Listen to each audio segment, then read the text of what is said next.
Welcome, ladies and gentlemen, as we are finally getting ready to jump in towards the Upsurge Premier League, where tonight we have Frost Aura taking on Team Fish Taco. We're finally getting into the action, and of course, my name is Visions. Joined with me on the cast tonight is Returned. I'm excited to be casting with you once again, as we have figured out all the shenanigans. We finally got a match to jump into. Yeah, it's been a while since I've been here back in Upsurge, and pleasure to be back. But I'd have to say not much has changed. We still got the same wild west of matches coming our way. But of course, as we are now entering into the almost the void of the amateur scene following the Scouting Grounds tournament, it is all going to be on the season. See who's going to step up in the scene and be that new top dog. That's exactly it. And it's going to be exciting to see who exactly is going to be able to take this very first match to propel themselves in the standings. Of course, Frost Aura right now sitting at 2-1, where Team Fish Taco trailing at 1-2. So this win here in week 4 would certainly be great at getting yourself back towards the top here with those other top dogs that are already sitting near the top. I mean, exactly. Right now, we are in week number 4, round 4 of this single round Swiss round robin system, rather, where you only play 5 matches. So only one game after this to make it out of the group stage, and you need to be top 4 of a 6-team group. And while for some of our participants here tonight, looking predominantly at those top dogs in FA, they are already at the top, kind of in that 3-way tie with CU Boulder and Sentinels. But TFT Premier, they're scraping the bottom of the barrel, still tied for 4th place all the way on down. You need a win here. You're not even looking at playoffs at this point. Yeah, that's right. Everything really on the line here. So we have to see what kind of prep, what strategies they're planning on bringing out here in this best of 3 that we'll be starting here very shortly. Also, something to note here, ladies and gentlemen, is that we do have a $20 RP giveaway happening tonight. If we do reach 150 viewers, so make sure that you are telling your friends here so that we can get towards that point and have a chance at winning some extra RP, as we are finally getting ourselves in towards the pro draft here. We're going to start to see what bands are going to fall through. Exactly. Do keep in mind that we are on 920, so this is past any professional games you've seen. If you've been seeing Worlds, you've been seeing 9.19, and that means that we aren't seeing things on the meta, such as the Garen, basically being the biggest change, I think, coming on through. Attack speed Garen, not something words I think I would be saying, a short year ago, but that's the world we live in today. That's right, lots of changes, and now we're going to start to see some of these bans fall for us, as it's going to be the Leona, the Vladimir, and actually a Blitzcrank ban here. So a little bit of target over towards the support. Yeah, moving on down towards the bottom lane. When you see the bans away from Leona and Blitzcrank, you're already looking towards more of a carry-style bottom lane. Like, I'm already looking at potentially the Kaisa, the Varus, and the Jinx as the predominant members down in the bottom lane. And I do have to say, I appreciate the fan art. I think those are the fan art splash arts that we got here. So that's why Blitzcrank and Nunu got a little bit of a makeover. But actually, just like we had said, Kaisa falling on through in the Nautilus combination pick is going to be up and available as well. That's right. No surprise there. One of the champions that has been near the top there. And with the Zaya being taken off the table and the Kaisa not taken in the first pick here from Frost Aura, it is pretty much a no-brainer, as that is going to be locked in. You already mentioned the Nautilus that could come through. We'll have to see if they do plan on pairing themselves with the support here. Also expect the junglers to potentially be picked up here in the first phase as well. Yeah, I mean, you're already seeing Nunu Willump, and I'm not as familiar with the FA side as I am kind of making my foray, as it may be, back into the amateur scene after a very hectic season. But it's not normal that you see the first pick priority onto support, onto the jungle, but they are confident about just having that power farming threat out in the jungle. It takes away priority potentially on the other side for a scaling jungler. If you're somewhat concerned about that, maybe something like the Karthus on the other side you want to go ahead and deny, but FA, they're going to be sticking to their guns, and those guns, they happen to be knives as well. That's right, and seeing the Camille and Tristana picked up. We have seen the Camille flexed over towards the mid lane a little bit throughout Worlds and obviously throughout LCK for the most part here. So we'll have to see if that is actually going to be directed towards that lane, but has the potential to flex it. And then the Tristana, a scaling 80 carry that will be picked up here in the first phase as well. Right, and I do want to keep in mind that Tristana, of course, can be flexed into those solo lanes like you mentioned before, but I do also want to keep in mind that there is a non-0% chance that we could see a Tristana Camille towards the bottom side. Tristana, of course, being played in ADC. Camille, with the engagement threat onto somebody like Kaisa, as you've already banned away the Blitzcrank and Leona, you could just have a hard lockdown lane. Now, I could also be speaking out of God knows what, but I do like to live in a world where those sorts of things are on the table. But one thing that'll be taken off the table is the crack itself. Renekton, going to be picked up here is somewhat the go-to just takedown kind of threat here. in one of those solo lanes. It basically has very few, if any, losing matchups here. So we'll be curious to see how FA draft around this in that second rotation and what they choose to show out of their hands first. Yeah, that's really going to be the question. But the Cassiopeia as well as the Morgana here going to be picked up off the table, trying to deny some of these power pick bans. Also, the jungler still needing to be picked here for TFT. So there is potential we might see some more pinching as the Nunu has already been picked up here. But TFT is also going to ban another mid laner as they're going to take away that Zed.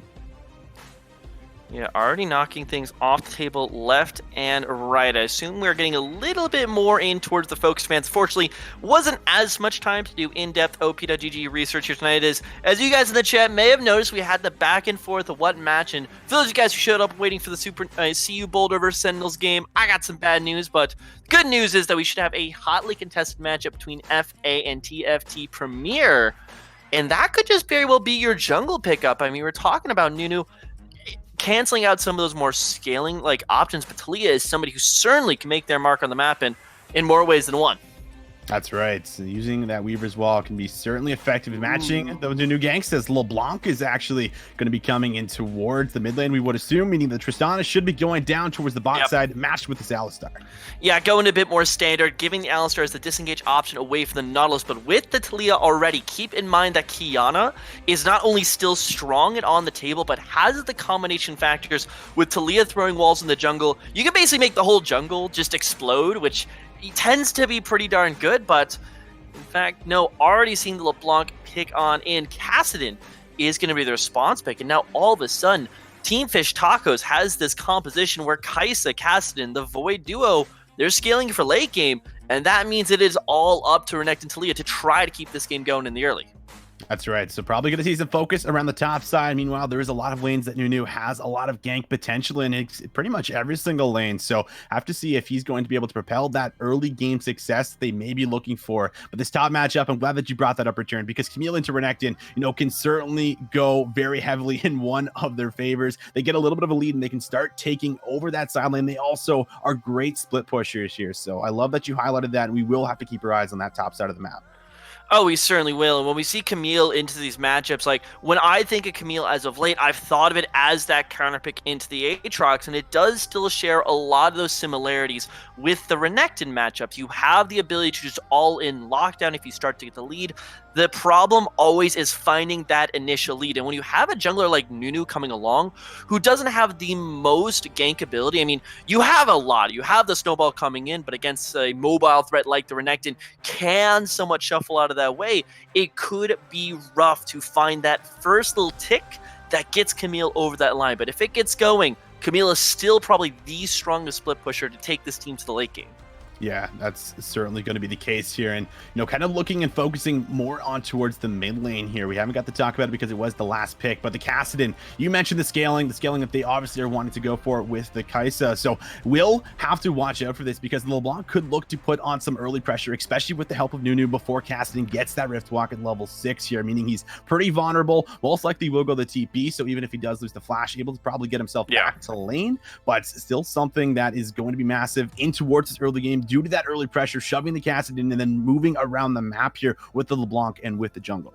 Right, and I think that has to be this early game option coming out from FA, mostly because when you're looking at just the overall strengths of these comps together, like you see Kassadin and you think, oh, he wants to get level 3 ultimate, and then boom, you just kind of rocket off to infinity and beyond. Whereas with FA, you have these more mid-game spikes, Tristana getting into a crit itemization, LeBlanc, of course, just finding some kills, and just being able to force those fights. And as we do have draft completed on our side, we also will get to you guys. Triple TP currently being hovered by Team Fish Tacos would be interesting, but almost to wrap it all on back, don't forget to keep it nice on the plate with the fish. LeBlanc certainly into the Kassadin. The range advantage plus the lockdown into the immobile Kassadin pre-6 is going to leave a lot of room to exploit, and it's going to be up to the mid laner of TFT. Little Swim, I'm not even trying to take an attempt at that name at this point in time, but mid lane for Team Fish Tacos, it's got to be really careful because the deficit there can be deadly. Yeah, it's one of the breaking points that we are going to have to keep our eyes on. But we've breaking down the compositions here, ladies and gentlemen. We'll just have to see who's going to be able to execute on their plan here in game number 1. And we're also just going to be giving a shout out to one of our sponsors here at Upsurge. And if you guys are looking to take your game to the next level, it all starts with your peripherals, from keyboards to keycaps, mice, and more. Our friends at Kono have got you guys covered. Kono works with the world's best designers, inventors, and makers to bring you some of the best gaming peripherals around. Kono has been a huge supporter of us here at Upsurge and have made very generous contributions to our prize pool. If you need to find a new keyboard or more for your setup, we can't recommend anyone better except for Kono. Make sure you guys go over there for more information. Head to kono.store. Again, that is KONO.store. Head over there, guys, if you need anything new for your setup. For now, we're going to get ready to throw it to a short little break. Don't touch that browser. We'll be right back.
Welcome back, ladies and gentlemen, here for our Upsurge Premier League. We're going to see Frostora taking on Team Fish Taco in our very first game here. And, during the break return, we talk about how important standings are right now, how important wins are as we get and climb in towards that next week in week 5.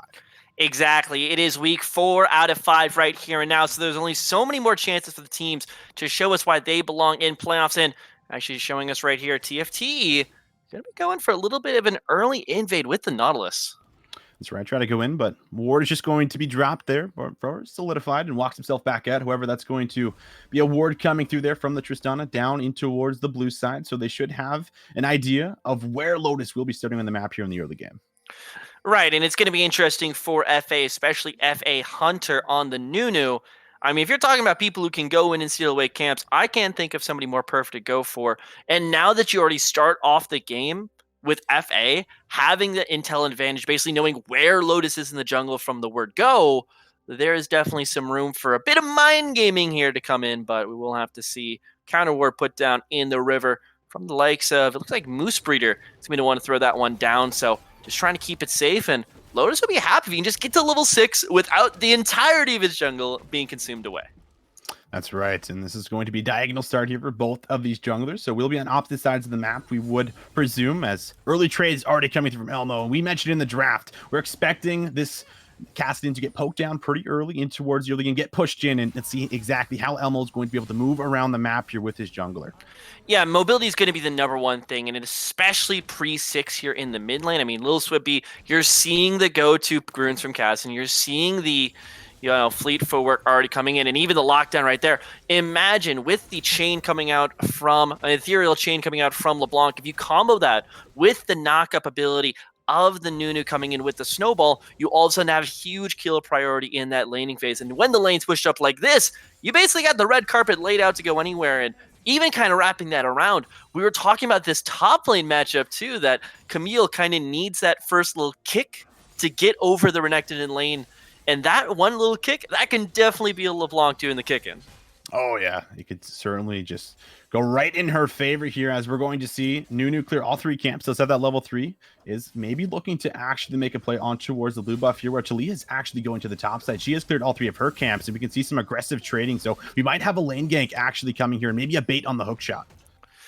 Yeah, I might look for it for sure, especially because you always want Talia to be working with a solo laner who has an immediate stun lockdown. It's a quick way to get the flip back into the rock layer. But even with that, actually just going to be a straight-up invasion coming on out here. I do believe this will basically start up that vertical jungling, so the Talia concerns we had from before are pretty solid and solidified here. Especially actually lines up perfectly with the shoving lanes. I mean, you have the Tristana combination in the bottom side for FA, and then you have TFT with Renekton top. So junglers basically playing more or less exactly how we'd expect to watch them in these first few minutes. Now it's going to be on the losing starts of this matchup as to who's going to be able to stay just that little bit closer. And Swifta, actually mid lane already, Lil Swippy. Oh, the chain's going to connect. He's trying to flash away, but the snowball is going to follow it up, trying to run to his jungler. Lotus is here, but is it going to be in time? Looks like the answer is going to be no. He has to leave him alone, and the first blood is going to go over to LeBlanc, now solidified as roam down on Lotus. Going to use that side mix shove, but unfortunately he is dead in the water, and a double kill now over to Elmo here in the early game. And that's huge coming on out here in these early stages, because with the Renekton on the top side, you're hoping that you keep some priority. But we were also talking about this exact matchup, casting it into LeBlanc. If you can get through that level 6 trough, you're looking fantastic. But unfortunately, doesn't respect the LeBlanc, flashes not even to get out of the way of the ethereal chain, and then just goes down. And now that that flash is down, expect that same play again and again. A little bit of an all-in happening. Actually, that's going to be the rocket jump. The flash forced out here from Fancy, as we're going to see the stun land now onto Mech. The flash engage, the headbutt pulverize. Is Fancy going to go down? It's going to be Pocus that claims the kill. But we have a fight in the river as well, as Hunter tries to run towards his bottom lane here. Lotus and Little Swidby very close on his tail. It looks like he's going to be the target. The teleport even being invested. It's going to be matched here. Looks like it's going to be Camille trying to come in. LeBlanc also, as we have a full-on scrap at the bot side, but Fancy, he's going to find the first one. Now a trade at Solidified connects with the second. Double connected for the Geist. Geist is starting to pop off here as they're on the chase. Triple kill coming through. One more might fall, and that's going to be 4 members total in the bot side here as we see Team Fish Taco fight back. And that is a huge takeaway here, especially from what was supposed to be the losing bottom side here in Fancy, in Moose Breeder, getting the assistance and getting the kills in early. Now just look at this Kaisa on the back, 2.2k currently in the pocket. And then to add insult to injury, Swift had never left top lane. Solidified had to TP down just to make that a 2-kill deficit play, and all that time, plates go on over. You extend this gold lead in the top lane, and now all of a sudden, those strong parts of the map that you were hoping to play around, all of them but your mid laner is gone. Elmo has to carry this game now. That's right, and game's getting very scrappy, as we're going to have to see exactly how that top lane is going to be affected for the most part. Nunu back actually down towards the bot side right now. We can see him actually going for an early dragon, and they do have the push in the bot lane, as well as Emil stacking up a pretty big wave. So this looks like this should just be a free dragon as Taliyah is up and towards the top side. Yeah, Taliyah is just trying to make something happen here on the other sides of the map, as you already saw the advantage built up around. And even look at the CS differential in the top lane that is just almost barely coming out. No, stun comes out. Oh, beautiful hook shot, though, and that should be enough to close the distance side. McShove is actually going to pull him back in. I have to hold my tongue as they're going to go in for the dive, and Swifta connects on a kill. Beautiful side McShove here from Lotus going on the top side.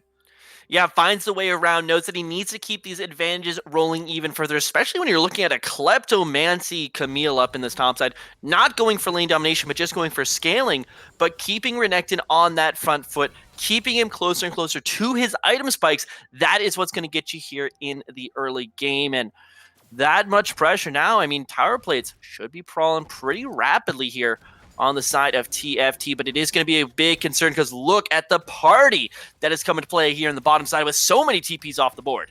They want this shutdown, and it looks like Nunu's going to lead the charge, but he's going to get hit by the dredge line now. That's going to be Elmo going in. Fancy in some trouble. The ultimate's going to come through, and the shutdown does go over to Hunter, but there's still 3 members getting chased down by 2. Little Swidby is actually going to grab himself 1. Can he find the Tristana? That's going to be the stun. He gets himself the double. Now he's trying to get himself out here as he's going to get chased down. Elmo should be able to clean him up with 1 more ability, looking for that Q, and he does. So we are going to get an overall a 2-for-2, but nice defense coming through here for TFT. Yeah, I mean, given the rotational advantage, but watch you with Moose Breeder. Oh, they're going 1 more, and Elmo actually connects to 1 more, and looks like Pocus just barely survives. Yeah, and that's going to lead to a interesting to see exactly why this one's going to be popping on out here. We will keep guys up to date with everything going on around, but let's rewind you what has just happened in these last few moments, especially because that was a rotation that was initiated by the side of FA. They had the shoving mid lane, which you almost expect at this point with the massive lead you have on LeBlanc, rotate through the jungle, dive on the bottom side, but you're right, Moose Breeder and Fancy did hold on pretty well for some time, at least able to answer back in kills, but eventually it does fall by the wayside, and instead of it being just like a win for FA, it ends up being a trade where Elmo is going to be able to grab something here. Fancier was already on the kills. Little Swibby actually probably is the heaviest recipient on the side of TFT, of Team Fish Tacos, that's going to be able to walk away from this one. But in the early game, I have to say, I'm not blown away by the results that FA were able to take away from that fight. They were able to make some movements, but they don't get tower plating. They don't get much standing gold, and I think that's going to hurt them if they're not able to do that with the next few minutes.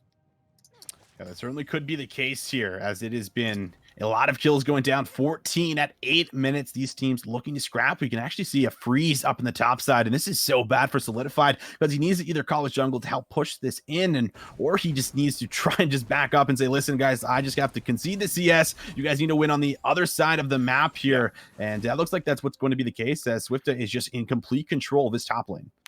Yeah, and I don't expect this to change in any way, shape, or form because Hunter very clearly is not focused on getting top lane ahead.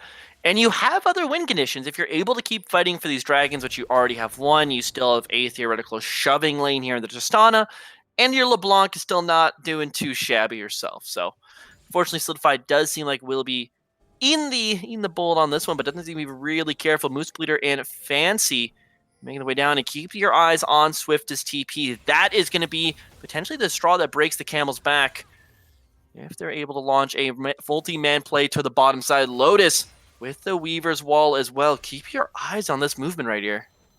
That's right. Hunter Also looking to come down as they're going to go for the engage. Lotus is here for the counter engage, though. And that's going to be a nice knock-up coming down. Fancy getting very low as he has the bomb on top of him. Hunter's going to be the one that claims the kill. He's going to now pop that ultimate. Moose Peter not able to connect to the dredge line, so he does not get away. And a double kill is going to come through in the bot side here for Frostora. And this is where TFT are starting to fall apart, and Lotus now is just going to have to try to get out of the way. Ultimate is available to take the Weaver's Wall. Not going to need it quite yet. Smart movement, but what was a very well-earned advantage in the bottom side for Fancy and Moose Breeder, playing that dominant 2v2 matchup, is just nullified out. Because when they are not able to get that first engagement, it's still an early game Kai'Sa. Her range is super short. She's super susceptible to getting CC'd, and Tristana is very happy just to go and blow you right on up. And that's actually going to be the backstop here for Hunter. He does have shutdown gold, and he's going to have to flash over this wall. No Killer Instinct available. Hookshot now coming through in the top side as Camille still struggling very much here versus Renekton. Only good thing going really is this, Elmo in the mid lane who now has a bounty over his head, but sitting on 4 kills, getting closer towards that Luden's Echo that he's going for. And that's one of the turning points that we're going to have to see here, continuing going for Frostora, as that's going to be no chain connecting, but still lots of pressure here. And yet again, Solidified being shoved under his tower. Yeah, being moved once again here into the bottom side. It's just a lockdown once more to Fancy. Oh, this looks like an all-in. That's going to be another kill here from Mech as he gets his second of the game. Can they look on towards Moose Breeder? He does have a full health bar, but they're going to be able to land that headbutt. Now the Pulverize is going to follow up the stun as well here, landing everything extremely well. But Lotus is now going to be the target as that's the side mix shove popped here. Lotus is in trouble. We're going to see a flash there from Elmo, and he does secure the kill. Little Swid B does have the backup from his top laner. Swifta looking to close that gap. Does not have the flash just yet, as that's going to be a flash forward there. And that's going to be flash for flash. So far in the mid lane, Hunter is going to be taking up a bit of damage, but here comes Camille. Hextech ultimate going to be used. Swifta now caught in the mix of it all. In and out. Hunter connects for the third of the game. Little Swidby should be able to get away, but a nice turnaround play here yet again for Frostora. And that was a great decision coming from FA. Sure, they could have turned around and taken down Lil Swippy in basically no time flat. They always had to be mindful of where Swifta was. That was the early game lead that was really just keeping TFT and Team Fish Tacos into this matchup, but gets baited into the mid lane, turned around immediately under the mid lane tower. And this is actually one of the biggest question marks I have for TFT. And I'm going to be honest, I haven't been watching the entirety of this series, of the league so far. Not every single game, unfortunately, but TFT looks so good on paper. Their roster should be able to put up results up against a team like Sentinels, up against some of those higher squads, but they just haven't seemed to find that success. In fact, their only win this season was an FF win. So I think it's really starting to shed some light that, yeah, you have the quality of players that can get those solo leads like Swifta, like Fancy, like Moose Breeder, but they just have not found a way to make it work together, and that is where FA is really starting to cash it in here. Yeah, it is certainly the case, as we did just see that Mountain Dragon go down there for the side of for the side of Frostora, as we're going to see Solidified get himself out. The Rift Herald now going to be the target and potentially the trade for that Mountain Dragon. Also something to note is that TP was invested from Swifta just to make sure that the double Mountain did not go over. And now we're going to see exactly where they use that Rift Herald here, as they still have a bit of time before turret plating is going to drop. Yeah, my initial reaction is just throw it into mid lane. You already have a lead onto Elmo, and that's exactly where it is going to go. I'm actually going to be a little bit confused if Hunter takes some of this gold as well. We'll have to see. He is in range. All right, a little bit confused, but we'll take it nonetheless. Normally, you want to give soul gold, so 320 over to Elmo off the Herald charge. I mean, bot lane, as you can quite see for the Tristana, already going to be taken for sure, but by actually splitting that up, it does take away from your LeBlanc, who's your main kind of win condition right now. Not my favorite move whatsoever, but Elmo coming on down. Here is Hunter as well. Yeah, we've seen this story time and time again. They're going for yet another dive here as Kai'Sa's the target, but the Killer Instinct is going to bring her back in towards the new ultimate, and Fancy's going to fall as well as the Nautilus. It's another double kill is going to fall here for the side of Frostora, and they grab themselves the first turret gold. Yeah, and this is just a well-oiled machine at this point. You can see exactly what FA are playing around. They're playing around a shoving bottom lane, a winning mid lane, and then just rotation after rotation after rotation. And this counter matchup just hasn't been exploited at all. Swifta just taking half his HP under tower there certainly isn't going to get that much accomplished, whereas on the bottom side, Oh, they're going in for a little Swidby, and he's actually going to die despite him having the Rift Walk available, just falling short there. No trade kill going on towards Pocus, and this is going to be now an engage on towards Lotus as he gets caught out. Solidified going to collect that kill. LeBlanc very strong here, but Swifta, can he pull off the 1v2? He's going to get a good amount of damage, but not enough as Elmo connects with the 7th of the game. And it's just all falling apart here. When we're just talking about advantages, look at the setup and look at what was taken on that bottom side of the map by FA. They take the time, and unfortunately, over the last few seconds, the wards have fallen off, but wards at the entrances to the jungle, they had to control ward deeper on in to make sure that Elmo can rotate over. And that's how you play around the objectives and the lead in the early game. You just keep smashing until the door falls off the building. And it's as simple as that. And unfortunately, on the other side, TFT, you saw huge leads in the top lane, and they just were not able to find that. Maybe we can find something here in the mid lane. Yep, that's going to be the dredge line. Going to land, but the support's matching here, and now Moose Breeder is going to be probably going down. He is going to use that flash, and looks like that is going to be enough to get him out to safety. Nice side mix shove coming to yet again for Lotus, as they're still battling back and forth. Turf plating now dropping, and the Mountain Dragon available, meaning that they are looking to pressure here with 4 members. Yeah, and Moose Breeder being so low, despite having the ultimate, is going to be a bit of a holdup here for trying to defend this mid lane. And it looks like that you're almost getting a little bit of a trading mentality now coming out from Team Fish Tacos. You can see there's someone holding up the white flag in mid lane saying, all right, if you outnumber us, you probably have this mid lane tower. Whereas they are going to be sending Fancy and the likes. Fancy and Swifta farm out those side waves, try to get to a late game point. And when you're already this far down in the matchup, hovering around that 7 to 6K margin, you really just have to find something to believe in. Some people it's religion, some people it's, something else. For TFT, it's the Kaisa. You hope that the Kaisa and potentially, this father-daughter duo, the Kaisa plus the Kassadin, are eventually going to be able to take over these team fights. But it's a long road, and that long road is paved with the likes of Solidified. Yeah, not good. Having to flash away, but here comes the re-engage as they're going to land yet again onto Moose Breeder. Now on towards the backside as that's going to be ultimate onto Pocus. But Moose Breeder's in the front line. He's going to land a nice hook, but he's going to pay for it with his life as Swifta goes in, but quickly deleted by Solidify. 2 members falling, and they're looking for more of the resets here for Mech as the double kill connects. The flash being forced out, but little Swidby still has his hands full as that's going to be another bomb and another kill. A triple kill is going to connect as Team Fish Tacos lose 4 members. Yeah, and this is just Team Fish Tacos just not being aware of what the intention of the other side is going to be. FA able to force a 5v5 fight that arguably Team Fish Tacos was also somewhat looking for. But when you look at how this 5-on-5 stacks up, sure, the CC supports are there for both sides, but the AoE damage from Elmo plus Mech at these item points just completely blow Little Swippy and Fancy out of the water. Forget the fact that Fancy wasn't even in that matchup. This is just the team in front finding the fights that they want and then just forcing them time and time again. And in fact, they're going to get a dragon on top of all of this. And this right here, ladies and gentlemen, does seem like probably maybe not the final one, but one of the final nails in the coffin. Like that casket, it's about like 80% closed. Like 1 or 2 good swings of the hammer might be enough to put them to bed, but FA is certainly getting a huge advantage here in the early to mid game, and I don't think it's falling off anytime soon. Yes, this is just beautiful play all around. All the members here stepping up, and you mentioned that double mountain coming through. The Tristana already excelling at knocking down towers, and with this Baron coming up here, and it's about 2 minutes and 10 seconds, this is going to result in a very fast take if they do decide to set up and prepare for it. We'll have to see exactly what they decide to do with their lane assignments at this very time. You can see Solidified has got himself back in towards the game and might actually be able to take on Swifta here up in the top side that had such a massive lead. So a lot of things going great for them, and they are not slowing down by any means. Right, and we get to this point in the game, and actually we might be able to test out your hypothesis here on the bottom side as Swifta just waiting in the bush, seeing whether there's going to be a one-on-one fight, but you really do have limited resource here, and that is the kind of game you're playing. You're playing a matchup of limited resources. Who do you want to get that solo gold onto? And for me, you need to be funneling, once again, Fancy and Little Swibby.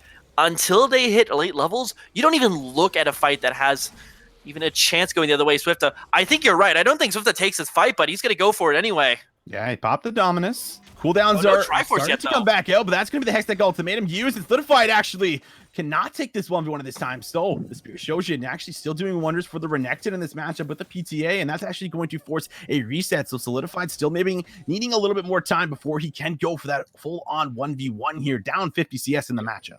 I got a little bit baited. I saw the Ravenous Hydra and my brain was like, oh, he must already have the Triforce completed. But no, Ravenous Hydra completed first, Trinity Force not quite there. So we're getting close to the item spikes where that's going to be going the other way. But unfortunately, this is just like the mini game. This is what you play in the lobby here.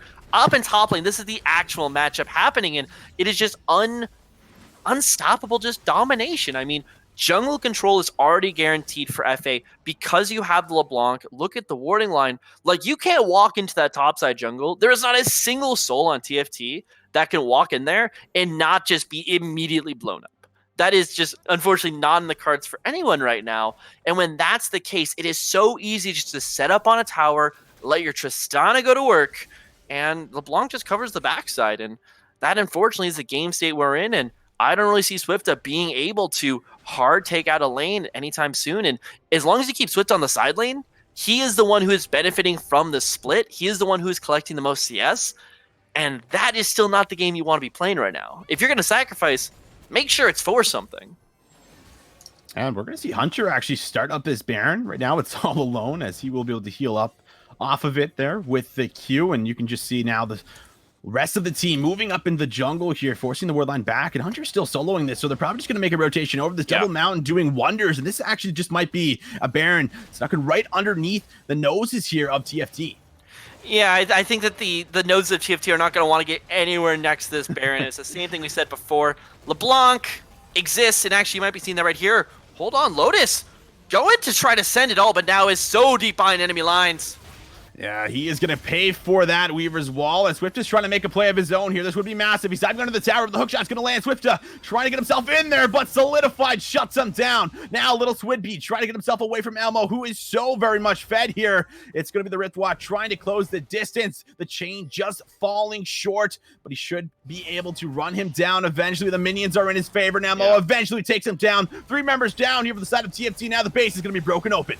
Yeah, and with this much pushing ability, TP coming out from Solidified and Elmo already hot in tow, there is a non-zero chance this is just the end of the game. Nobody has wave care. Lotus is the only one who can even come close, and we're basically one pick away from the end of the match. Yeah, this looks like this could be the last play of the game here as another one falls. Make it 2. Tristana's in. Tristana's doing a ton of damage, and that will result in the rest of the team going down. Swift is in the base. There's nothing he's going to be able to do. In and out with the slice and flash, and now the Nexus falls. Game 1 goes over to Frostora.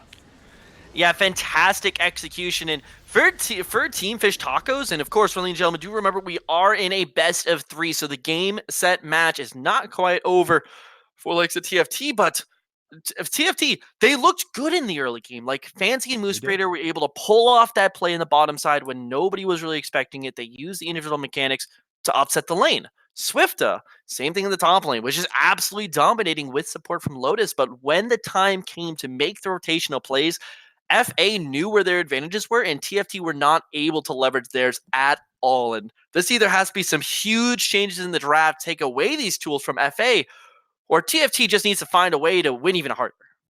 Yeah, they're going to have to certainly look at some of those changes, as you can take a look at those damage graphs, and almost everybody here on the side of Frostora here putting out a good amount of damage. And, you know, it was really a party bot lane. I think that was one of the main points that got Mech so far ahead. They got the double mountains, and everything just seemed to snowball in their favor. And there was no longer that late game win condition that we talked about with the Kaisa, with the Kassadin, you know, maybe running that 1-3-1 because they fell so far behind. Yeah, exactly. The problem just here for TFT, and you're seeing it in front of you right now, is that nobody was really ready to take those team fights at that stage in the game. The only way that Team Fish Tacos has some priority of this matchup is if Swifta is literally on the enemy team's inhibitor tower. And unfortunately, when you're unable to find those consistent ganks into the top lane, you're not able to just expand that lead, and that is what fails them at the end. Fantastic games coming out from FA, especially on Elmo, who has to be my player of this match. I don't know whether you guys still do player of the series afterward, but we'll have that conversation in a bit. But either way, I mean, stellar performances on this side, FA, but I'm going to be honest, they kind of got it in draft. Like they got a shoving mid lane and they got a diving jungler. They got a shoving bot lane duo and they sacrificed it for a little bit of CS top lane. That's a steal. Yeah, it was absolutely beautifully done there, but we'll have to see what changes are going to be made for us going into game number 2. So for now, guys, make sure you do not touch that browser. Do not go anywhere. We'll be right back with game number 2.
Welcome back, ladies and gentlemen, here for our Upsurge Premier League in week number 4. If you are just tuning in, Frost Aura won a very convincing game number 1 here versus Team Fish Taco that are going to have to make some very big adjustments and adapt very well in the draft if they're going to have any chance at taking this next game here returned. Yeah, because I'm going to be honest, when you look at that game as a macro point, it wasn't even close. It was FA. Sure, they did find some early deficit in the top lane and the bottom lane, respectively, but TFT never found a way to rip that apart. And for me, FA had the shoving mid lane, they had the shoving bottom lane, they were willing to throw the rotation, and TFT never have an answer. So you got a multiple choice quiz here. Play with me, if you will. Sure. But you have a few options. You can either take away some of those shoving matchups, especially mid lane. Like if you take away just the range in a melee matchup, no mid laner rotating over, you can play towards your strength in the individual matchups on the bottom side, or you just go ahead and you just try to smash through the bottom lane. You can find these sorts of ways, or you can look to just answer on the other side of the map. The most important thing you have to do is not choose C, none of the above. That is the only wrong answer on this quiz.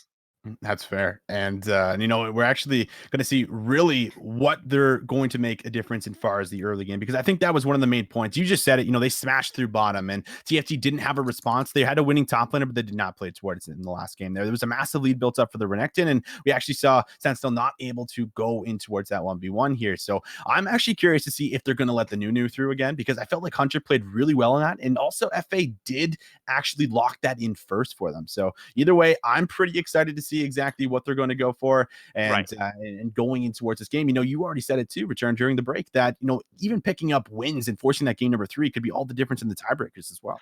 Exactly. FA already sitting at 2-1. Basically, if they win this game, they are all but guaranteed. And if not guaranteed, everything's in their control to make playoffs and make playoffs convincingly. For TFT, even if they lose this game, the difference between losing 0-2 and 1-2 could be the difference between whether they get the 4th spot into playoffs or whether they are sitting outside at the 5th. But of course, now we're going to be heading into draft. TFT is on the blue side this time around. And one thing they don't want to see is going to be the Nunu. So already banned off first from TFT. No surprise there, as it did wonders in that last game. Forced so many fights down the bot side, as Leona is going to be the follow-up All right, here. I think I'm understanding what's going on here. It's we go with Nunu ban, we go LeBlanc ban. I wouldn't be shocked to see maybe we're gonna get a Tristana ban after that. Oh no, we're still with Zyra. All right, maybe not complete read on the situation, unfortunately. And they don't end up locking that through just yet here, as we're going to see what FA decide to take out here for their last ban. TFT having that first pick, could look to go with that Kai'Sa again, which would be one of the superior AD carries still up and alive, but no, Pantheon is going to be our pick here for our first pick in game 2. And this one is going to be pretty flexible. Not only have we seen Pantheon in basically every single soul lane, but also into the jungle and also on to support. I'll have to see exactly where it goes, but unfortunately with so many flex picks, it's not really easy to lock down where he's going to be going and how that's going to affect these individual drafts. I could see it most likely towards the bottom side when you're already losing Blitzcrank and Leona as your aggressive options down there. You want to keep that side of the map a kill lane for you, so you can just snowball on your advantage on that side of the map. However, that is still going to require a lot of control of this mid lane. You need a shoving laner, otherwise you're giving away. And already there, you're seeing the yin, and then you're getting the yang. You got the early game Pantheon, you're getting the late game Kayle. Yeah, they are really going for some of that later stage to see if they can just do exactly what they did in the last game there, which was just play the team fights better. And they are maybe going to concede a bit of the early game, but the Jarvan is able to maybe help and assist with that a bit, especially with those level 2s that we do see from time to time. Either way, right. TFT now are able to pick up, and that's going to be the Lucian locked in for us. So they are actually opting in for a bit of early game themselves. Yeah, I mean, the Pantheon Lucian lane already is just such a kill lane down available on the bottom side. You could always flex in a Braum in the later stages if you want to flex Pantheon elsewhere on the map. But you're seeing what TFT want to try to play into. They want control of the bottom side. And unlike last game where you have a Kai'Sa kind of just hanging around like, what's up, guys? What can I do here in the 4-minute fight? This time, a Lucian certainly is going to give you a lot more ability. And actually, just showing away right here, Lucian Nami actually still is one of the most aggressive bot lane matchups you can possibly have. Nami denies away anything like the Morgana, so expect a defensive or another mage support in here, as Nami should be able to put on a little bit of the pain train. And Twitch gonna be the option. This is a little bit surprising for me for FA. Now, of course, they did have the scaling option interest on the last time around, but now you're almost expecting with that red side counter pick, it's all in here.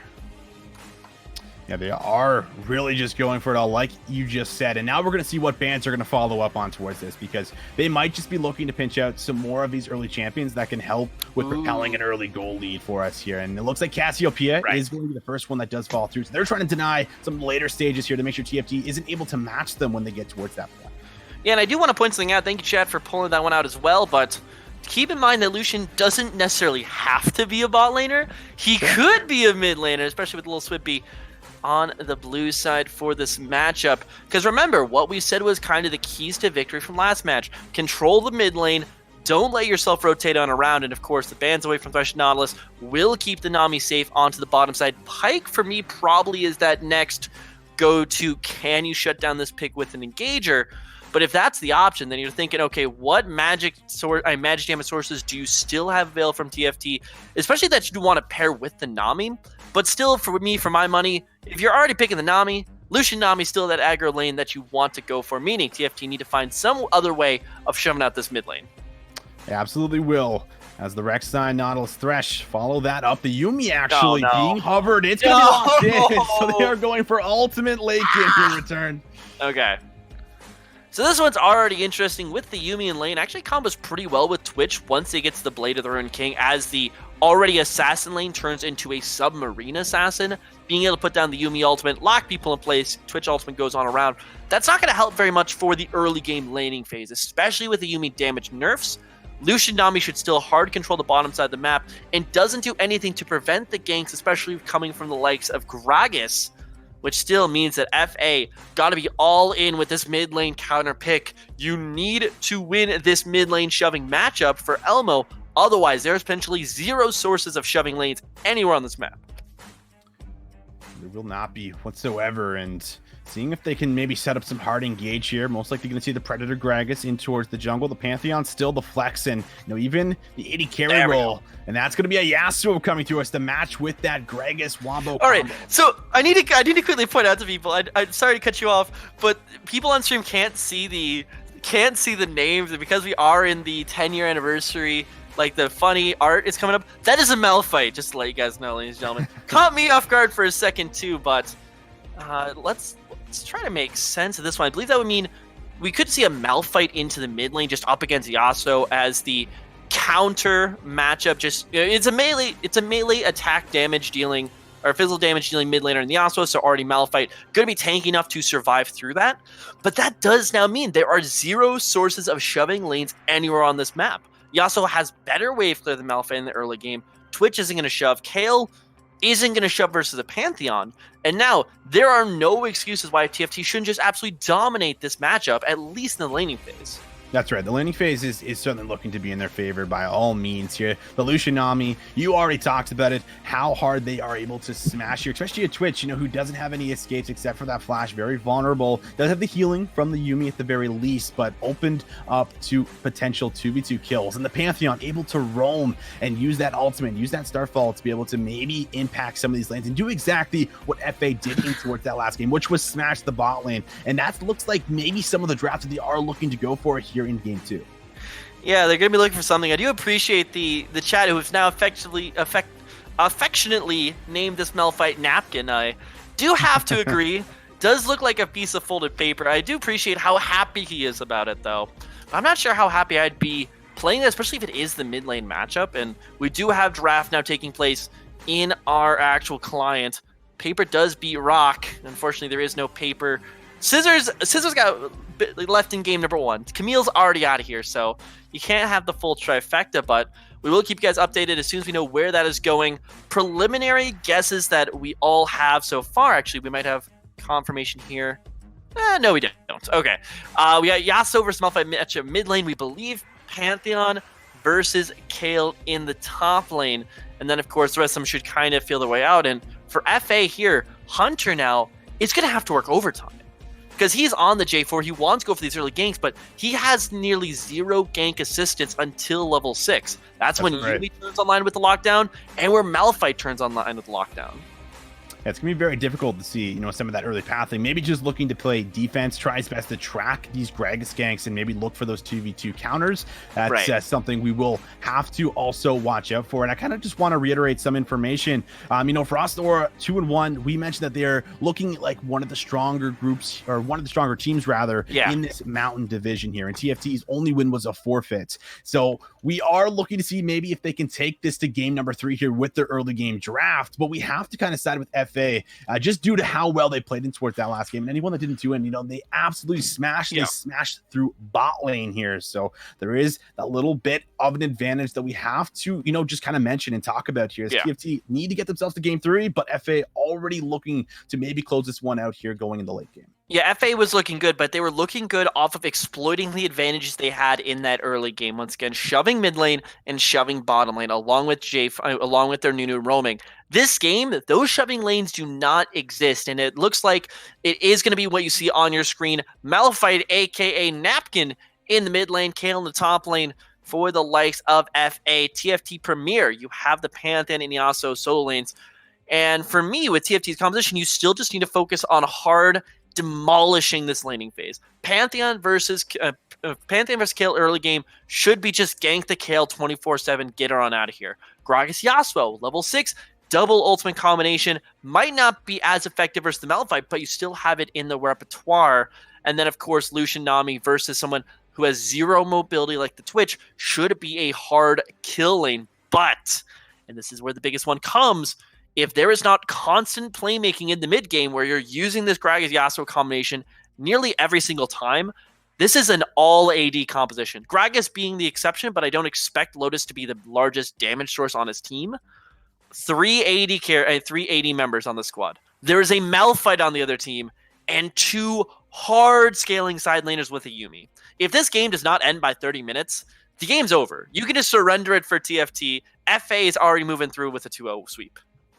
Yeah, TFT on a clock, and we have seen some of those Malphites go into the AP, but like you just said, there's so much AD stacked up, you might just see maybe a little bit more priority stacked over towards the armor. But either way, so many great things in the early game going for TFT, but FA have so many great tools past 30 minutes as per laid out for you as from returns. And I'm getting a little nervous for TFT because I don't know if they have enough in the tank to really close this one in the early game, but they might be able to surprise us because they did have some counter plays there due into the bot lane, but there's so much on the line.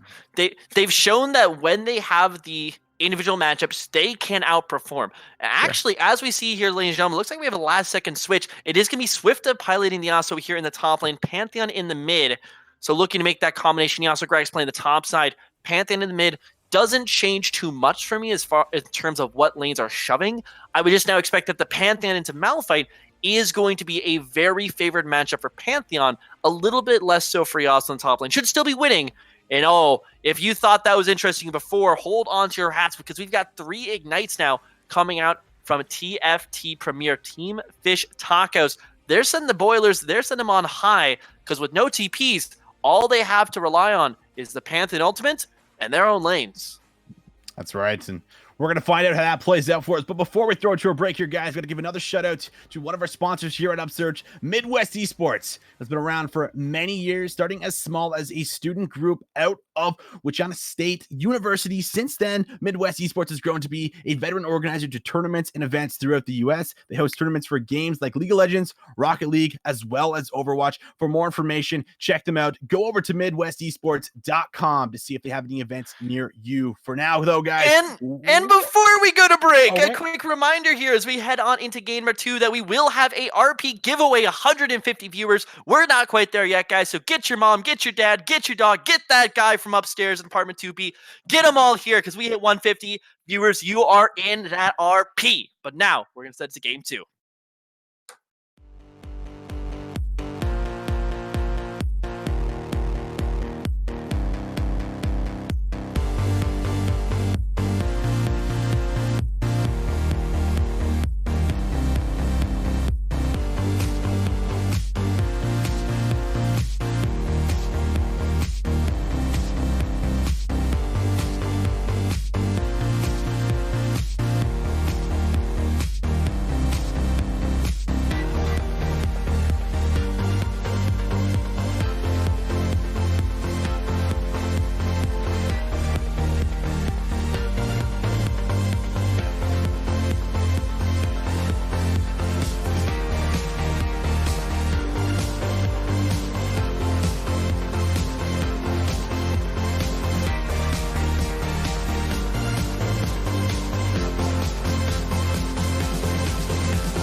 Welcome back, ladies and gentlemen, to the Upsurge Premier League, week number 4 here for the Mountain Division. Frost Aura up 1 in the series, looking to close it out, hot 2-0, and propel themselves to 3-1. And have to see if Team Fish Taco can force that game number 3.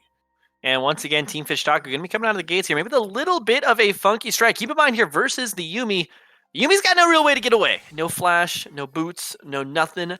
Barely legs, if you can call them that, but they'll be able to find safety in a rock and a hard place there in the mid lane. But I have to say, with Team Fish Tacos, or Team Fish Tacos, there's only one team in there, but with Team Fish Tacos as a composition, this is, for their playstyle, the best composition that you could ask for. Great synergy between top and jungle, winning lanes in every single lane, and ways to absolutely stomp.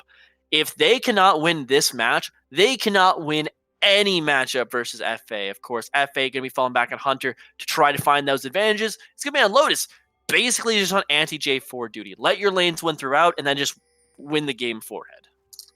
Yeah, and Hunter did an excellent job in that last game of setting up plays and being the playmaker, the engager for the squad, getting everybody ahead this time around. Just looking to track Lotus in the early game, who did have some good plays on the Talia, but was not enough as the Guardian does get procced there. And it looks like a Guardian there for Moose Breeder. Why is there a Guardian? You're up. Okay, all right. I'm a little bit confused, ladies and gentlemen, to not lie to you guys, but I think this is just as a support by myself, I feel like this is just a go-to summon Ares lane. Like, it gives you the shield anyway, you get damage, and I don't even think how many times are you actually going to proc the Guardian, because it would only proc if someone's taking damage while you press the W. Either way, it's going to be an interesting lane assignment and see if that lack of damage does hurt them. But I don't know, guess he looks at Yuumi and say, hey, she's got to heal anyway, so why deal more damage? But it got me a little bit scratching my head. We'll have to see whether it's going to be enough to scratch the advantage that so far FA has been building. That's right, and also something to note is in our mid lane we have Swifta and Little Swidby actually lane swapping here. So they did make that last change on the Yasuo and the Pantheon in the later stages, but they are just enough to mess with our lane assignments. Fantastic, thank you very much. All right, so I mean, with that, like, it is still pretty much the same as wherever the Pantheon is should be the harder winning matchup. With the pushing bottom side, though, this time for Team Fish Tacos, it's going to be invasion coming through from Lotus, but it doesn't have any real assistance, and I don't really see him winning this one early on. He is kind of trying to bully him out of the jungle. Does have the bot lane priority due to that early shove, so looks like that is going to at least force him back and keep him pressured, and this is just early tracking on the J4. The Gragas still has the whole top side available, too, to be able to rotate up and collect some more gold for himself. As Swifta going for some early trading versus Elmo right now. Yeah, I'm actually a little bit confused as to that last invasion coming out here. Maybe he expected Swifta to be able to join up and forcing on a Hunter, but in fact, the only thing that was gained from showing that actually not enough time. Hunter looking at the mid lane, 2v2. Going for the all-in. You might be able to find a nice flash from Swifta. The Ignite is not going to come through as the level up just comes out for Elmo. And Lotus also making his way in towards the mid lane to make sure that Swifta gets himself out safe. But Ignite dropped in the bot side. Mech very low. Maybe looking for the re-engage. Poke is trying to do what he can, but lots of summoners being blown here very early on. And these are exactly how we thought the lanes were going to play out. Little Swifty in the top lane, already shoving out hard on the Pantheon. Mid lane, nearly getting the first kill of the game. Same thing with the bot lane. Actually, bot lane will get the first kill. Beautiful. All in. Nice bubble from Moose Breeder to be able to catch out the Twitch. And, Yuumi was no longer on mech as she went to go for that prop, the auto attack there to get the mana and the shield. And that's going to result in this early lane for Fancy and Moose Breeder to have that advantage we talked about. And keep in mind that this was a Twitch that was elected to go into the entirety of the bot lane. We saw that already Lucian was around here, and then, of course, Nami came on just a little bit later. But this is that immobile AD carry that you pick into this matchup. Hunter coming up to the top side. Going to turn this into 2v1, but that's a very healthy Pantheon. Yeah, he is going to be a little bit low. Auto attack to death. Looks like he goes for the snipe, but does not find it. Lotus tries the flash on Solidified, but he has a nice flash. One more auto will do it, but the knock-up with the Flag and Dragon is going to result in Lotus not finding that kill unless he's able to throw out his Q, but he's no longer in range. He's on the run. Can he get the body slam over the wall? Looks like he might, but the follow from Hunter as he is looking to turn this around. He autos the ward. One more auto, one more E, one more Q, something. Hunter wants it. Is he going to get himself out? The Triumph is just barely barely going to keep him alive as he has a nice counter gank in the top side. And that's the team synergy just lacking from Lotus and Lil Swippy. If both those members target the same person, I mean, remember, Lotus flashed after Solidify as he's running away from that fight, but if Lotus sticks with Lil Swippy, there's the potential for enough damage just to take out Hunter 2v1. But that's not what happens. They split focus, and all of a sudden they are now at that disadvantage. 2 kills on the Hunter early on, and we said, if Hunter is able to play the game that he wants, if he is able to dictate the pace of this one, that is potentially game over for Team Fish Tacos. And I'm going to be honest, the rest of the lanes are still looking pretty good, but that is a very scary sign of what could be to come. Certainly is. Bot side, Mech getting zoned pretty heavily here as this all-in could come in at any time, but still poking there with the projectiles and able to try and keep them at bay. But you can just see the pressure that's now starting to amount as the junglers are actually going to encounter each other again. And Jarvan now having a little bit of an item advantage is going to result in a 1v1 that could go their way, but that's going to be the body slam into the last breath with but that's the unstoppable force, and Hunter connects there with another one as he has all 3 kills, and Lotus has to pop the Predator just to get away. Another bad play here for TFT. Yeah, and sure, you may be beating El Malphite in the laning phase from Yasuo, but until you have your crit, you got to be really careful what fights you pick. Sure, you might get the one-man knockup and ultimate onto Hunter, but Malphite's got something to say, as Elmo's easily able to turn that one around onto Swifta and Lotus, both 2 at once. And now that is a 3-kill advantage for Hunter in that jungle matchup. And now it's just continuing. He's here. He's coming to the bottom lane. Look at the bait. Summoners available here for both members, but that's still going to be the flash. Knocked up. They're going for it all, and that will be Mech securing that kill with a flash of his own. We're going to see Lotus make his way back down, but he's a little bit late to the party, and now this time it's going to be a nice kill coming through there over to Mech. And it's absolutely falling apart here, ladies and gentlemen. Every single lead that you were expecting to be built on so far, at 7 minutes in, has yielded absolutely nothing. In fact, it's a 300 gold deficit right now. And take it as you may, because there's still Kleptomancy in the top lane, and that is a gold generation item. But even with all that considered, every single matchup that should be winning is currently either too close to even or losing for those sides. Top lane, of course, up about 10 CS, down that one down the assist and plus the Kleptomancy gold, that's basically keeping it pretty even. Bottom lane, you're still winning for Fancy, it's still just not to the extent that you'd want to be in Swift, and now decisively down in this matchup, given the assist gold going on over to the Malphite. And Hunter versus Lotus. Hunter's had Lotus's number this entire matchup so far, and Lotus needs to do something to throw him off the scent, to find those free ganks for nothing, because so far, he hasn't gotten a clean gank off yet. He has not. Constantly mashed from Hunter, 100% kill participation. Beautiful plays all around the map. Lotus now going for a bit of a reset. Something to note here is that it is going to be an Infernal Drag. That will be a very first Elemental Drag here. So probably a lot of priority, a lot of warding and vision set up around this dragon as Hunter is actually making his way back towards the bot side now. Yeah, it does have movement down there. So you have to keep in mind when it comes to these early dragons, who has the individual matchups that will allow you to get dragon. And sure, there are still some leads here on the bottom side, like Fancy, of course, going for the full crit build, by the way, already on the way to Essence Reaver, should have the damage advantage over Twitch, but TP available for Solidified versus an ultimate from Lil Swippy that can only make it about half the way to dragon could be what changes that matchup around. In fact, here onto this gank in the bottom side. Ultimate's used from Yuumi. Now it's going to be the flag and drag. Lotus is here, but he's not going to be able to land anything. That's going to be Mech that finds that. The Cataclysm now finding 2 as the spray and pray is going to be released. The wind wall is going to result in no one else going down, but yet another 2 kills and another beautiful play from Hunter to set up his bot lane with success. Yeah, able just to absolutely tear this one apart. And that was a play that Lotus once again had invested time into, was sitting in that bot lane bush, found nothing from it. And plus the fact that there's an Infernal Dragon here to be taken, Mech going into Swifta, exhaust going down. Oh yeah, they're still actually going to maybe find this kill. That's going to be another one for Mech. The last breath might find Yuumi, but no, she jumps just in time, and Elmo's going to use that unstoppable force to make sure they find it. And the Inferno going down, a late game composition that was built here returned is already starting to have an excellent early game. They're going to come online very fast, but we are going to see a forced play. This is going to be Lotus looking on towards Mech, but he's actually going to be matched by Elmo, and this actually might just result in his death potentially. It does have the flash. He's going to use the explosive cast, and that will get him out, but another failed attempt here in the bot lane. No, I think that one part of this play that really summarizes where the shortcomings right now for Team Fish Taco was Lil Swibby was sitting in the top lane despite the fact that Lotus had made the intentions very clear that they were making a play on the bottom side of the map. Doesn't actually make his way back towards bottom side until after everyone's already dead and the dragon had been taken. If this is foresight that is given, knowing that, okay, we're losing the digital matchups, let's send a full fight. If Lil Swibby backs a minute earlier, gets in range of bot lane before that play happens, and then they outnumber, maybe that's a fight they turn back their way. Maybe that's a dragon they pick up, but they force it so late that Lil Swibby is forced to lose CS. They still lose the bottom side. They still lose dragon, and the only thing they can look to pick up here is a kill on the hunter. Yeah, but here come the troops. He's actually going to all in here, and he's going to have the ultimate. Does use the stopwatch as well. Swifted, though, is going to be the first one that falls. Emo connects on him. Little Swidby has to run away, but the follow-up flash is going to be a double collected here for Emo in the mid lane.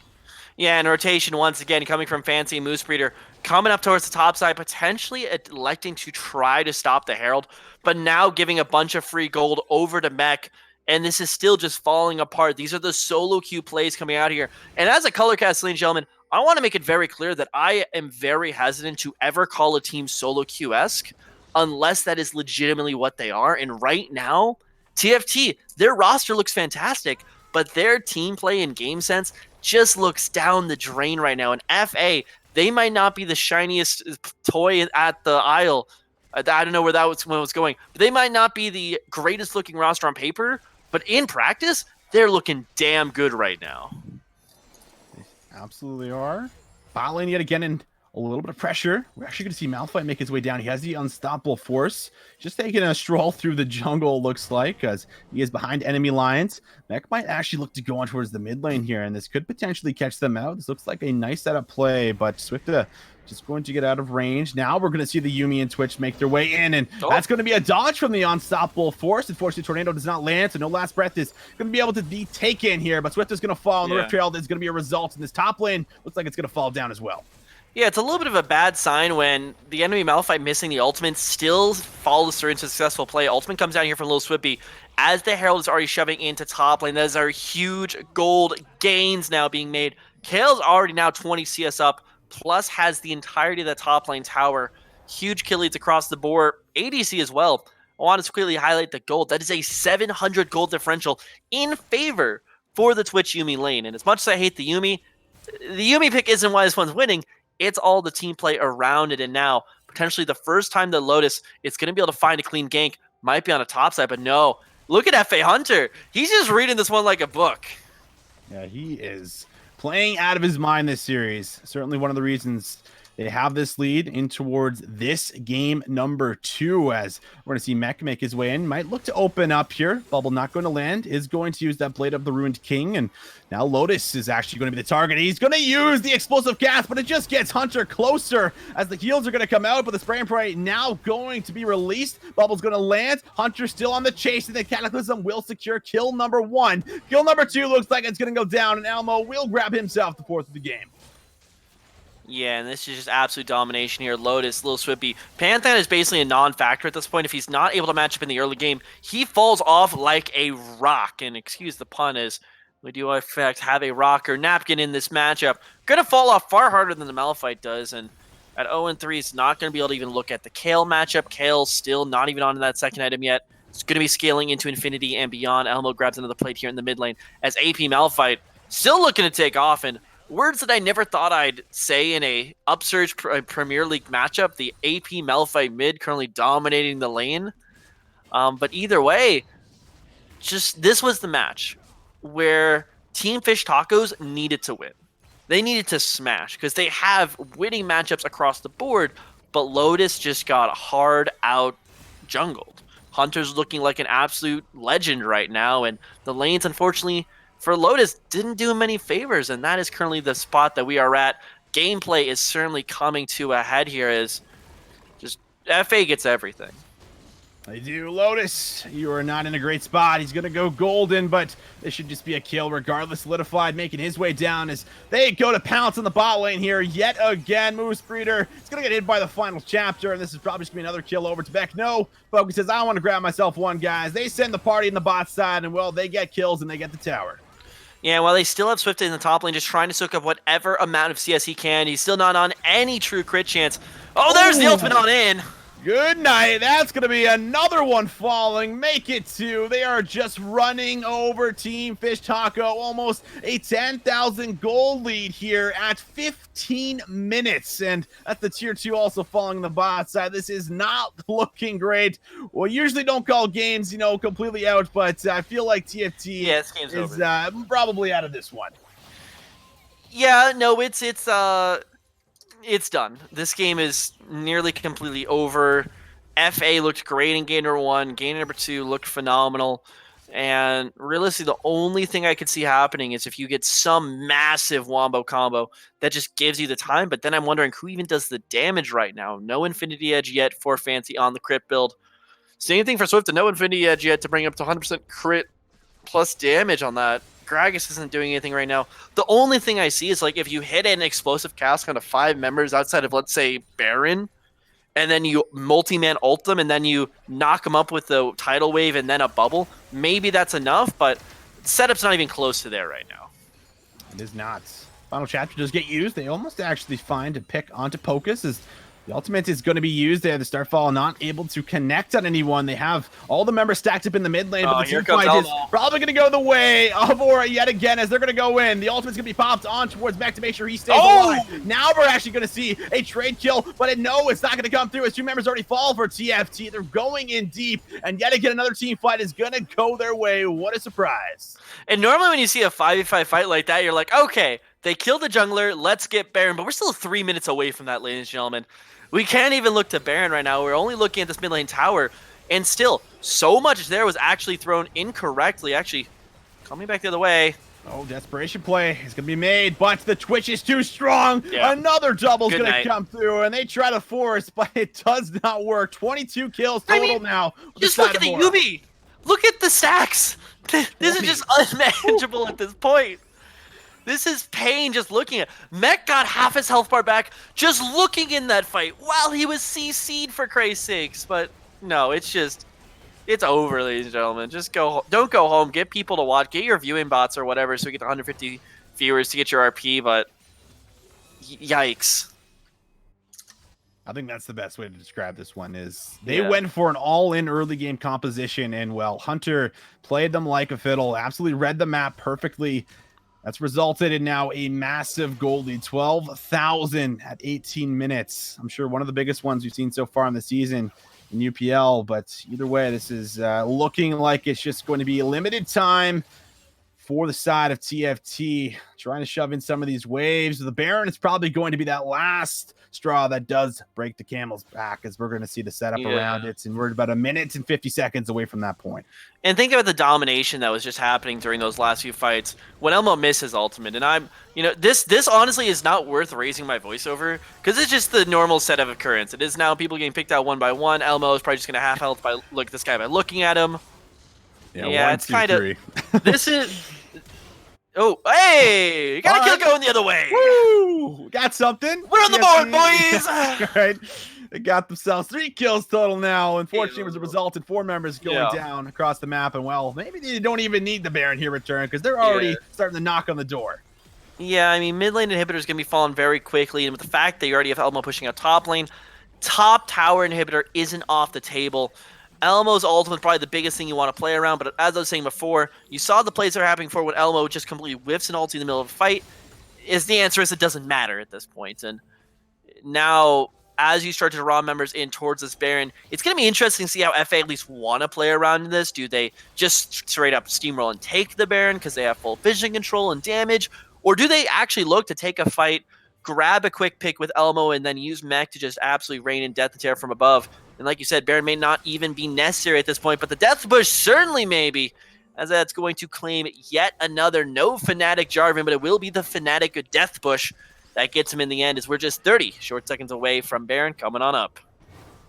Yeah, we see a few members in the top side trying to clear some of this vision. Mech very hot on Moose Breeder's tail, and with the help of all of that poke, the slow, I don't even think the final chapter was needed, but it's No. just going to be insult to injury. They find yet another one, and now the Baron up in 5 seconds. We'll probably just see them take this truly, and most likely end the game here in just one more push. Yeah, I mean, do keep in mind that Elmo is split off. Actually, no, yeah, is now coming up to this fight, so good call from the side of FA. No one can look into this. Everyone now drops in about a millisecond, even just up against the Malphite. And then you remember they still got a 13-kill Twitch, a 25 stacks on the Magi Soul Stealer Yuumi, and it gets scary, ladies and gentlemen. But with the Baron already quickly in tow, Dragon is up as well, if they even want to bother with that at this point.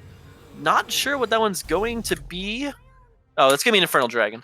Normally, I look on the side of the wall and I'm like, oh, I don't see a little icon there, but you know, the red dragon does seem to give it away. Elmo here, fighting against 3 or 4. If he finds the ultimate, he might just be able to take out 2-3 members by himself. But combo that with the rest of the team, that's the game.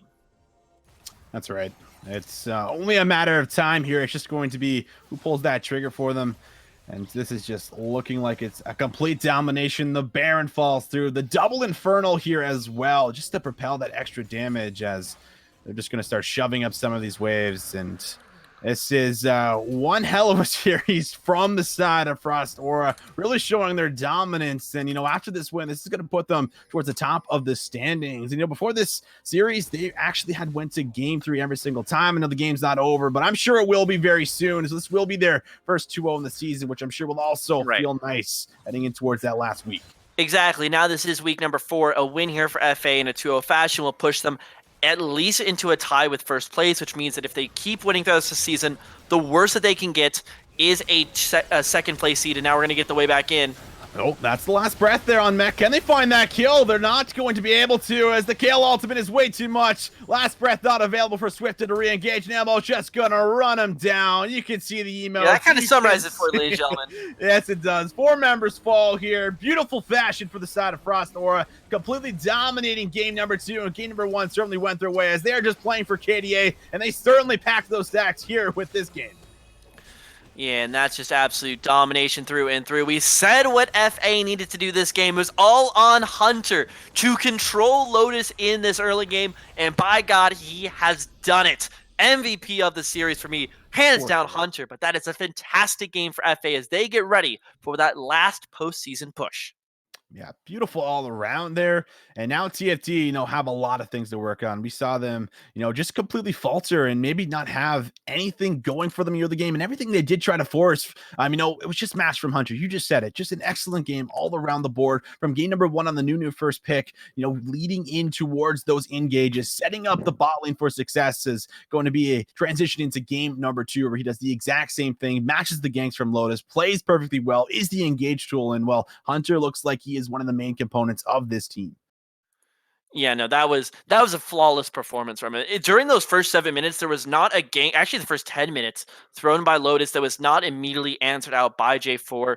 And even at the first top lane gank that you saw the differentiation in the team synergy between the top few members of TFT and of FA. FA was much more solidified on what their game plan was, playing safely in that early game and letting Hunter kind of carry throughout. And unfortunately, the coordination for TFT continues to be their hindrance. And it is so demoralizing even to see as a viewer, because you know the heights that they can achieve. You see the mechanical ability of each of these players, but that cohesion, that's the most important part, and that's the ingredient that's missing. That's right. Beautiful all around the board here. Again, ladies and gentlemen, 2-0 on the week here for Frost Aura, now at least at the top of the standings, or tied at the top of the standings here. And I believe that we are just gonna have to find out, you know, who takes that win between Boulder Esports and Sentinels. That is really the big one, you know, that's going to decide who's going to be tied with them heading in towards that last week, as the first 4 will advance in towards playoff stage. But either way, beautiful plays all around. Return, anything that you would like to say here before we throw it away? No, it's going to be interesting to see how it continues to shape up. Of course, ladies and gentlemen, make sure you tune in next time. Next week, we'll be getting ready with the last round before we hit playoffs. And of course, make sure you bring your friends. Of course, we didn't get to 150 today, but that doesn't mean we can't hit 150 into next week. So make sure you show on up, get yourself some RP, and get yourself some quality gameplay so you're ready for playoffs. We'll have to see how that goes. That's going to be it from us. Thank you guys so much for tuning in. Make sure you guys hit that follow at the top of your screen to stay up to date for when we do go live in Towards the Future. For now, that's it here from the broadcast team. Thank you guys so much for tuning in. We will see you guys next week on UCL.